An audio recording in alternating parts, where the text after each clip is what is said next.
ഇന്ന് തന്നെ ഡൗൺലോഡ് ചെയ്യൂ. കാണൂ നിങ്ങളുടെ ഫേവറേറ്റ് ഷോസ്. എന്നാ ശരി, നിങ്ങൾ കേട്ടോ. ആ വയ്ക്കും, വണ്ടി എടുക്ക. ഇത് അവനല്ലേ?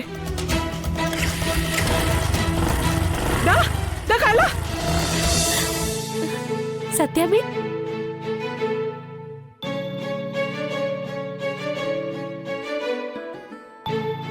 സത്യാമ്മേ, ഒട്ടും പ്രതീക്ഷിച്ചില്ലല്ലോ.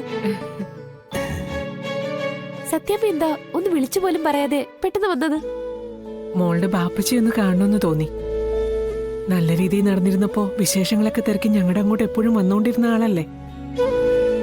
ഞങ്ങളെ കാണുമ്പോഴേ ആൾക്കും ഒരു സന്തോഷം ആവുവേ. വാ വാ അച്ഛാ.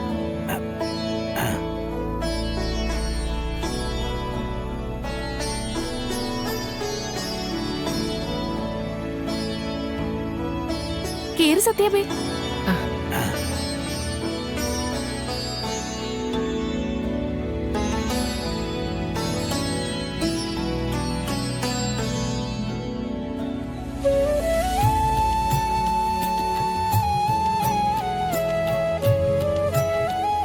ബാപ്പച്ചി വാ.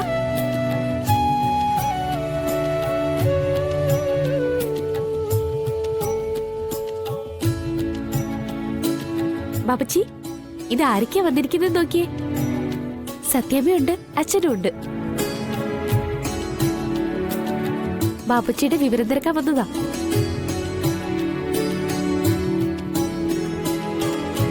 ഇരിക്കച്ചാ.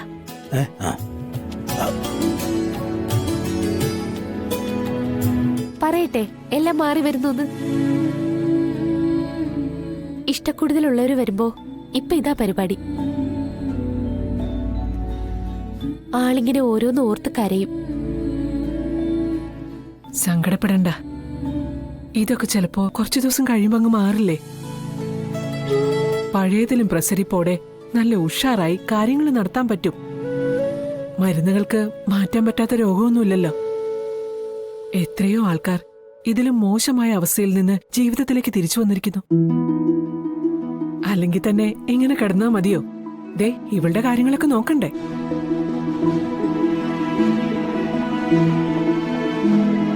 മോളെ, മരുന്നൊക്കെ ഇല്ലേ? അതിനൊന്നും ഒരു കുറവും വരുത്തുന്നില്ല. പക്ഷേ ബാപ്പച്ചിക്കൊരു ആത്മവിശ്വാസം ഇല്ല. എല്ലാം ഇതോടുകൂടി തീർന്നു എന്നുള്ള തോന്നലാ. ആ ഒരു തോന്നല ആദ്യം മാറ്റേണ്ടതേ. അത് നമ്മുടെ ഉള്ളിൽ നിന്ന് എടുത്ത് മാറ്റിയാൽ തന്നെ പകുതി അസുഖം കുറയും. അതിന്റെ ഉദാഹരണമല്ലടോ ഈ ഞാൻ. തോറ്റു തരില്ലെന്ന് കണിശമായിട്ട് രോഗത്തോട് പറയണം. നമ്മുടെ ആത്മബലത്തിന് മുന്നില് രോഗത്തിന് ഓടി ഒളിക്കേണ്ടി വരണം. അതെ, എല്ലാം ശരിയാവും.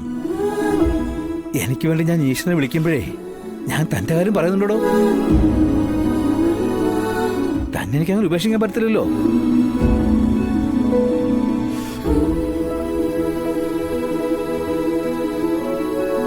നമ്മുടെ പഴയ വീട്ടിൽ താമസിക്കുന്ന വാടകക്കാരാ.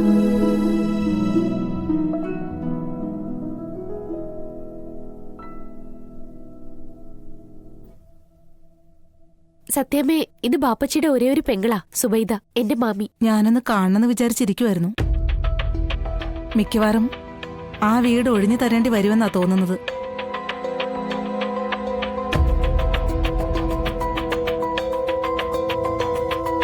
എന്റെ മോൻ നസീറിന്റെയും നൂർജഹാന്റെയും വിവാഹം ഉറപ്പിച്ചിരിക്കുക.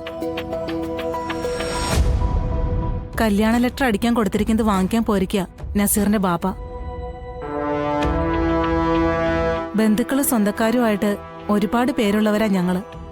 ആ വീടും കൂടി ഒഴിഞ്ഞു കിട്ടിയാലേ വരുന്നവർക്ക് എല്ലാവർക്കും താമസിക്കാനുള്ള തയ്യാറെടുപ്പുകൾ നടത്തി വെക്കാൻ പറ്റൂ. അല്ല, പെട്ടെന്ന് പറഞ്ഞ ഞങ്ങൾക്ക് എങ്ങനെയാ മാറാൻ പറ്റുന്നത്? ഞങ്ങൾക്ക് ഒരല്പം സാവകാശം തരണം. മൂപ്പര് ഒരു പ്രത്യേക ടൈപ്പാ. മാന്യമായിട്ട് പറയാനും അറിയില്ല. എങ്ങനെയാന്ന് വെച്ചാ സൗകര്യം പോലെ മാറി തന്ന വലിയ ഉപകാരമായി.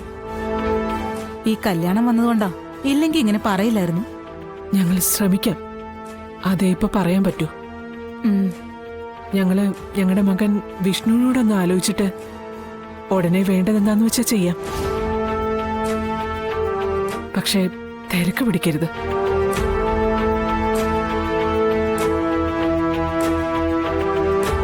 എന്നാ പിന്നെ നമുക്ക് ഇറങ്ങിയാലോ? ആ അയ്യോ സത്യാമ്മേ, ഒരു ഗ്ലാസ് വെള്ളം പോലും കുടിക്കാതെ. മോളെ, അതിനൊക്കെ ഇനി സമയമുണ്ട്. എന്നാ വരട്ടെ. ഉം.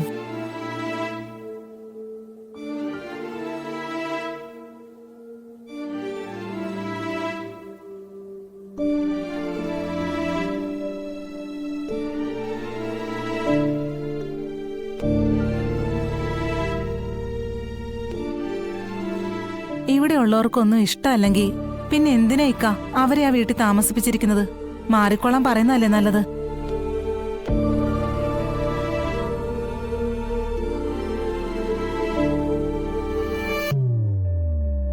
എന്നാ വരട്ടെ മോളെ. ഉം.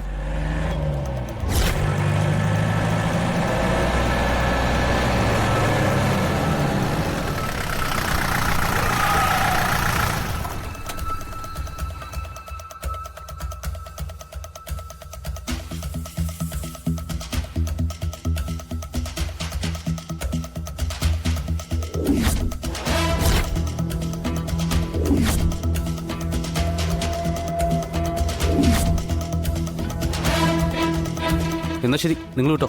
ആ പൊയ്ക്കോ, വണ്ടി എടുക്ക്. ഇത് അവനല്ലേ? ദാ, ദാ കള്ള. എടാ, നീ കാശ് തന്നിട്ട് പോടാ. ഭാമേ, ദാ, നിക്കടാ അവിടെ. എടാ നിക്കടാ. എടാ ദാ.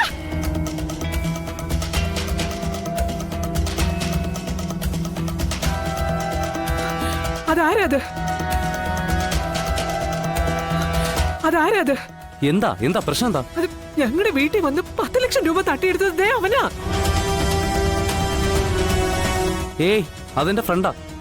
അവനങ്ങ് ഗൾഫിലായിരുന്നു. അയ്യോ അല്ല, അവൻ നിങ്ങളെ പൈസ ഒന്നും അവൻ എടുക്കൂല. ഞങ്ങളെ അടിച്ചിട്ട് ഞങ്ങളുടെ കാശ് എടുത്തോണ്ട് പോയത് അവൻ തന്നെയാ. അവനങ്ങനെ ചെയ്യത്തില്ലെന്ന്. അയ്യോ, പിന്നെ അവൻ ചെയ്തത് എന്തുവാ? രാഘവട്ടൻ ഓർമ്മയില്ലേ? രാഘവട്ടൻ തള്ളിയിട്ടത് ദാണ്ട അവനാ. ഭാമേ, അത് യോ രാഘവട്ട. ചിലപ്പോ നിനക്ക് ആള് മാറിയായിരിക്കും ഭാമേ. ഇല്ല രാഘവട്ട, ഇത് അവൻ തന്നെയാ. ദേ, അവന്റെ രൂപം പച്ച കുത്തിയ പോലെ എന്റെ ഉള്ളിലുണ്ട്. അല്ല, ആ, ഇവർക്ക് ആള് മാറിയതായിരിക്കുന്നേ. ചുമ്മാ ഓരോന്നിങ്ങനെ ഉണ്ടാക്കി പറയുന്നത്. ഭാമേ, നമുക്ക് ഇവിടുന്ന് പോവാന്നേ. ചിലപ്പോ അവര് ഭാമ പറയുന്നവരായിരിക്കത്തില്ല. അല്ല രാഘവേട്ട. രാഘവേട്ട, എന്നാലും ഭാമേ, നിനക്ക് തോന്നിയായിരിക്കുന്നേ